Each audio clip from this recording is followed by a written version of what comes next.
Mana korang pergi? Risau, Opa. Aku jumpa ni orang kat pondok mainan.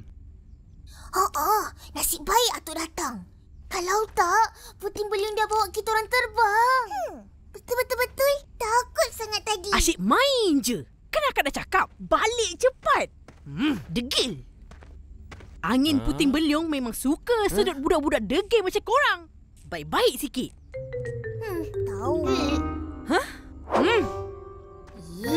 Apa-apa pun korang dah selamat balik. Cakap apa pada Atuk? Terima kasih, Atuk. Sama-sama.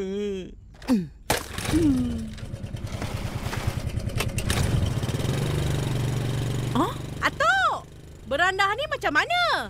Besok aja Atuk baiki. Sikit je tu. Atuk balik dulu.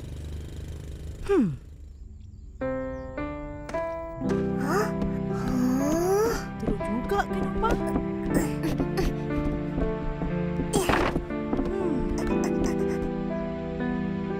Ipin, pergi mandi.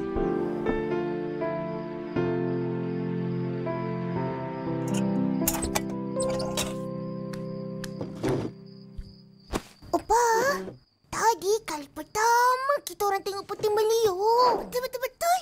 Sebelum ni tak tahu pun apa puting beliung. Puting beliung tu macam tiup angin yang berpusing menyentuh tanah dan terus ke awan.